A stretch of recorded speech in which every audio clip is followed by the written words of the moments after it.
Nah, di sini saya ingin mengingatkan apapun kondisi kita, yang jelas itu ingat selalu kepada Allah Subhanahu wa taala. Caranya ingat gimana? Kata Nabi, kamu bayangkan musibah yang lebih ekstrim, kamu akan tahu yang kamu alami itu ahwanu wa aisar, yang kamu alami itu ringan sekali. Ringan seringan-ringannya. Saya beri contoh ya, kalau Anda belajar, kalau dalam bahasa pondok itu falak, mungkin kalau bahasa umum itu apalah, ilmu apa. Misalnya orang ahli meteor, ahli apalah, ahli perbintangan. Ketakutannya pasti benda langit ini jatuh kemudian menimpa bumi. Nanti kalau Anda ahli geologi itu takutnya bumi ini likuifaksi karena sumber daya alamnya sudah begitu dikeruk, dimanfaatkan. Nanti yang ahli teroris atau yang ahli ekstremis itu takutnya itu ada teroris. Yang ahli sosiologi takutnya Indonesia itu chaos. Kalau chaos ya saling bunuh, saling. Jadi semuanya ini, ketakutan ini semuanya mengarah terhadap kematian. Kecelakaan lalu lintas ya menjadikan orang mati, likuifaksi kayak kemarin di Sulawesi ya, iya, gunung meletus, gempa, tsunami. Nah, ketakutan yang menjadikan kematian sebenarnya banyak. Kalau baru tsunami aja ya orang takutnya ke tsunami. Nanti kalau ada kematian gempa ya takutnya gempa. Kalau temanya Covid ya takutnya Covid. Terus kalau ada tetangga mati karena ngelindur ya baru gue ger nak turu, hati-hati nggak nak mati ngelindur. Jadi, nah masalahnya kan kita tidak tahu, nggak tahunya itu. Ya tadi takutnya Covid, ternyata catatannya itu mati kecelakaan. Takutnya kecelakaan, ternyata matinya itu ngelindur. Kan kita tidak pernah tahu. Dari tidak pernah tahu itu kemudian agama datang dengan anjuran, sudahlah kamu tawakal bahwa semua urusan kamu di tangan Allah Subhanahu wa taala. Inna sholati wa nusuki wa mahyaya wa mamati lillahi rabbil alamin la syarikalah. Yes, ibadah kita, sholat kita, hidup kita, mati kita semua di tangan Allah Subhanahu wa taala. Sehingga dengan berpikir begini ini melihat Covid itu ya kayak melihat potensi kematian yang lain, kayak karena gempa, likuifaksi, kecelakaan, karena ngelindur, karena macam-macam. Kenapa saya membuat atau menyarankan ya supaya orang berpikir demikian, supaya bersyukur bahwa kita ini dihimpit, disekelilingi penyebab kematian tadi. Kalau kita ahli meteorologi mungkin takutnya itu asteroid jatuh, terus kemudian meteor jatuh yang nggak habis digesek oleh sistem alam, terus macam-macam. Yang ahli gempa juga takutnya gempa, yang ahli tsunami takutnya tsunami, yang ahli sosial takutnya Indonesia chaos, kemudian saling bunuh, saling dan sebagainya dan sebagainya. Nah, dengan keadaan seperti ini kita ini baik sekali. Bukan sekedar baik sekali. Kita tidak mengalami chaos sosial, kita tidak mengalami likuifaksi, kita tidak mengalami benturan benda langit di bumi kita. Karena itu sekali terjadi, bukan 1-2 lagi, tapi habis seluruh Indonesia, mungkin seluruh dunia. Nah, di sini cara Allah membuat kita selalu bersyukur bahwa hal-hal itu tidak terjadi. Jadi ada sebuah ayat yang Allah selalu mengingatkan, aamintum man fis sama ayakhsifa bikumul ardo fa idza hiya tamur. Kamu mbok ya sekali-kali berpikir bumi ini justru potensinya itu likuifaksi, potensinya itu hancur karena di bawah itu ada magma, ada minyak, ada macam-macam. Ini kan di bawah ini kan ngerongkong cara Jawa itu karena diambilin terus.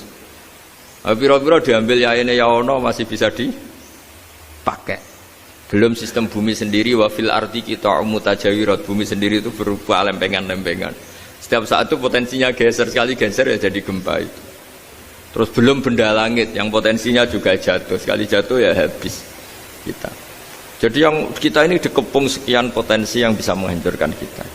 Tapi nyatanya mulai Nabi Adam sampai sekarang itu ada kehidupan, ada khayal. Sing Joko yang kepengen payu rabi, mungkin sing wis payu rabi ya mbah kepengen mbah roh. Macam-macam lah. Tapi yang jelas itu wong dikepung kematian kok ya khayalnya masih tinggi gitu. Lah enggak pernah ngayal ya orang yang utang ditagih itu, gak kober ngayal. Soalnya wedine tanggal kredit itu. Tapi ini saya cerita supaya orang Indonesia itu ngerti lah bahwa yang ngepung kita itu tidak hanya Covid. Banyak. Makanya orang Arab itu kalau ngendikan itu wa man lam yamut bisayfi mata bi ghairihi ta'addadatil asbab wal maut wahidu. Karena orang Arab itu kan dulu, Arab sebelum Islam itu kan satu kabilah nyerang kabilah yang lain.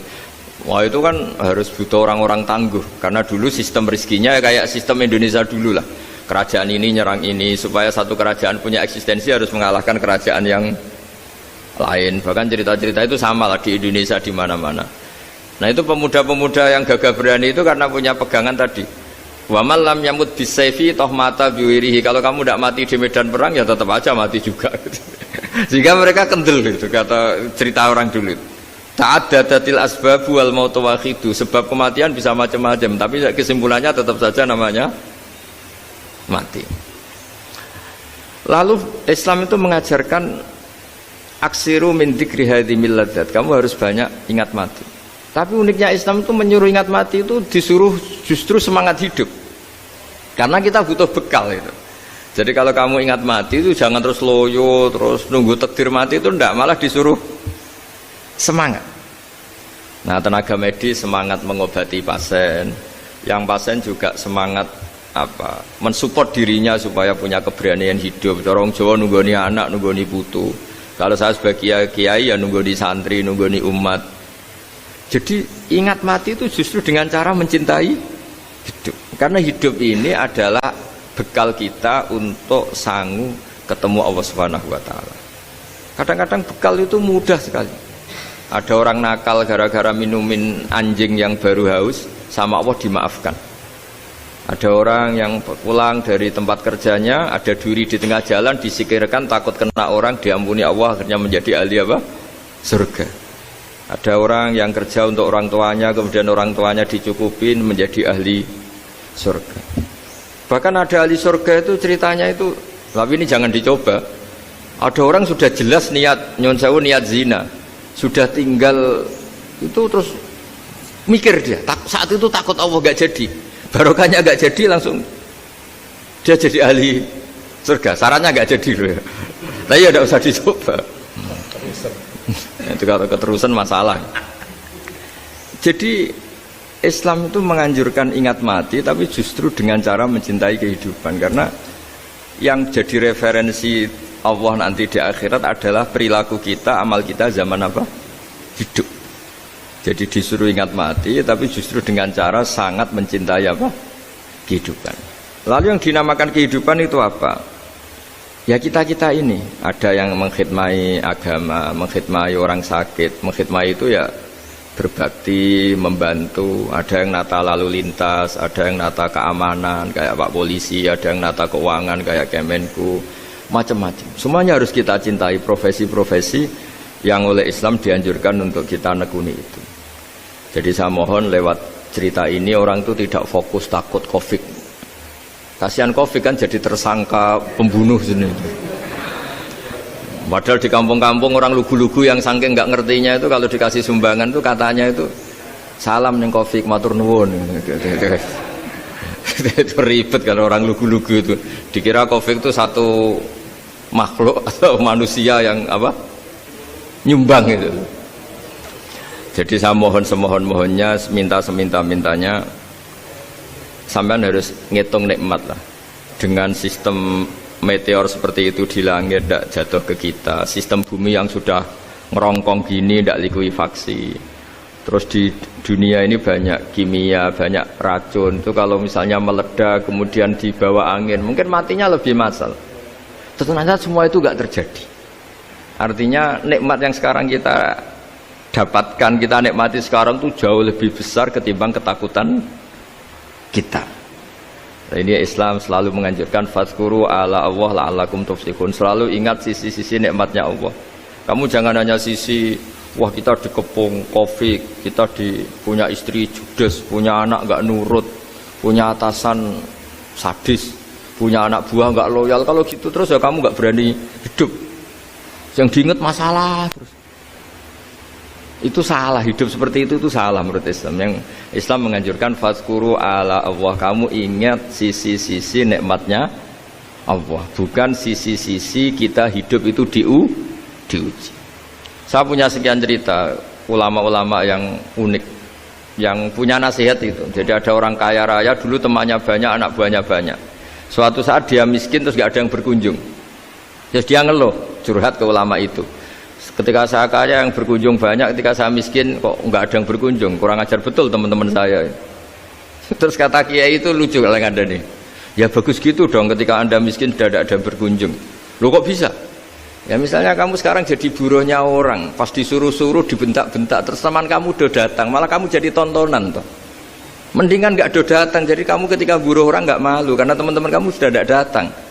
Ya alhamdulillah kalau gitu ya. Jadi dulu satu hal yang dia dulu nganggap problem, loh ya kan, kalau kamu misalnya dulu kaya, temannya banyak, jabat, terus yang takut banyak. Ketika sudah miskin, yon sawu jadi buruhnya orang, disuruh-suruh, terus teman kamu tetap udah datang. Siap nggak ada? Siap datang apa siap tidak datang? Lebih siap tidak datang sebetulnya kan? Karena nggak jadi tonton. Akhirnya dia sadar. Ya gitu kalau dikeluhin, istri saya ini judes, ya sering marahin gini-gini. Ya bagus dong marahin kamu, kalau marahin tetangga malah masalah kan?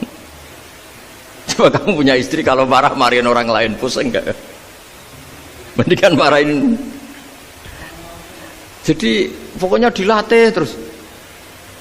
Lama-lama dia bersyukur. Nah termasuk cara kita melihat kehidupan.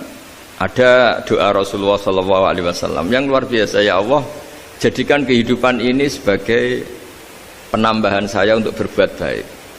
Wal mauta rohatan li min kulli syarrin. Kalau saya engkau takdir mati, ya anggap mawon ini mati itu berakhirnya semua potensi keburukan saya. Orang itu kan potensinya dua, buruk betul atau potensi buruk. Mungkin sekarang kita tidak korupsi, tapi saja suatu saat kita korupsi. Mungkin sekarang kita tidak salah, suatu saat potensi salah. Dan mati itu mengakhiri itu semua. Makanya saya berkali-kali cerita kalau ngaji, kalau orang-orang alim NU itu kalau ada bajingan mati tetap dia seksain ini baik dia. Itu tetangganya nggak mau semua. Wong bajingan darani baik, tapi kiainya ngotot harus disaksikan kalau ini baik. Akhirnya mereka bilang ya baik-baik. Padahal di hati kiainya sudah tidak bisa garong lagi, tidak bajing lagi. Ya baiklah gitu. Jadi sehingga orang-orang soleh itu melihat hidup itu ya biasa, melihat mati itu biasa, karena hidup adalah sarana kita menambah kebaikan dan mati adalah akhir dari segala keburukan kita atau potensi keburukan kita. Jadi Islam itu mengajarkan kita gimana menghadapi kehidupan, juga gimana menghadapi apa? Kematian. Jadi saya ulang lagi, itu ajaran-ajaran Islam yang luar biasa. Jadi ij'alil hayata ziyadatan li fi kulli khairin wal mauta rohatan li min kulli syarrin. Jadi hidup menambah kebaikan, kalau kita mati anggap saja mengakhiri semua buruk kita kalau kita sedang buruk atau potensi keburukan kita. Saya cerita ringan tapi supaya diingat-ingat. Jadi kalau kita yang nekuni, saya tadi kan sudah bilang, kita kiai yang nekuni ilmu itu ya tadi kita agak fokus bicara Covid. Inna Allaha yumsikus samawati wal ardo an tazula wala in zalata in amsakahuma min ahadim min ba'dih. Kalau kamu ahli meteorologi kan melihat ini jatuh jumlahnya besarnya sekian. Ini kalau digesek oleh atmosfer paling masih sekian, kayak kemarin Januari kan hujan meteor yang sering kena Lampung kemarin. Terus di mana-mana mesti takut kamu itu. Kalau kamu ahli gempa takutnya itu ya pergeseran lempengan bumi. Kalau kamu ahli tsunami ya takutnya tsunami. Kalau ahli sosiologi ya takutnya chaos sosial ya, sama kamu medis ya takutnya penyakit yang menular, penyakit seperti ini. Oke, kita sekarang fokus menghadapi Covid dan kita selalu berharap supaya Indonesia terbebas dari apa? Covid dan musibah-musibah yang lain. Ya tadi apa gunanya terbebas dari Covid tapi chaos sosial kayak apa terus kita. Sehingga Islam selalu mengajarkan harus disyukuri lah bahwa kita sekarang alhamdulillah kita hidup harmonis. Kita kata Mbah Mun Bhinneka Tunggal Ika itu dingendikakno terus